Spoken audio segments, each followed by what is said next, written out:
تخيل معايا مدينة كاملة منعساتش في الليل. الناس كيقلبوا في الأزقة والجبال وفرق الإنقاذ دايرة البحث في كل بلاصة، والسبب هو اختفاء طفلة صغيرة بظروف غامضة. قصة وقعت في مدينة شفشاون شمال المغرب، وهي المدينة معروفة بالأزقة الزرقاء والجبال اللي دايرين بها. طفلة سميتها سندس وكانت عايشة مع العائلة ديالها في واحد الحي هادئ في المدينة. كانت طفلة معروفة بين الجيران بالهدوء ديالها، وكانت كتخرج تلعب قدام الدار بحال أي طفل. واحد النهار في 2029 وقبل أذان المغرب بشوية، خرجات سندس من الدار باش تلعب قدام الحومة. الأم ديالها كانت كتوجد في الفشا وكانت كتظن أن البنت ديالها غير كدور قريب بحال المرة.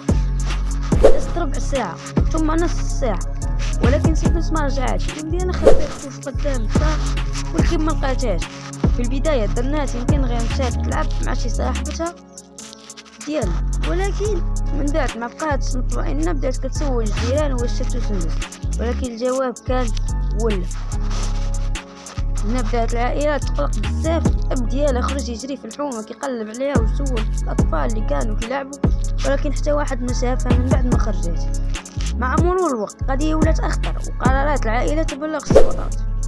الشرطة جات بسرعة وبدات عملية البحث واسعة. خبر ديال اختفاء سندس انتشر بسرعة كبيرة في المدينة، وحتى في مواقع التواصل الاجتماعي الناس بداو كيتشاركوا الصورة ديالها وكيطلبوا من أي واحد شافها يبلغ فورا. في داك الليل مدينة شفشاون كانت مختلفة تماما. فرق الإنقاذ والشرطة بدأوا كيقلبوا في الأزقة وفي الجبال اللي دايرين بالمدينة.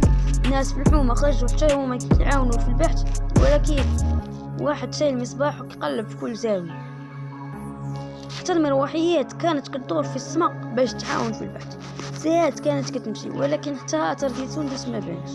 المدينة كاملة ولات عايشة في قلق كبير، لأن اختفاء طفلة صغيرة كيبقى من أخطر الحوادث. كاين اللي قال يمكن ضاعت في الجبال، وكاين اللي قال يمكن شحات خدام، ولكن الحقيقة كاملة ديال اختفاء سندس بقات لغز محير. والسؤال اللي بقاو كيطرحوا بزاف ديال الناس هو فين مشات سندس وكيفاش اختفات بلا ما يشوفوها حتى واحد. ولكن عندكم رأي في هذه القضية؟ كتبوا لي في الكومنتات.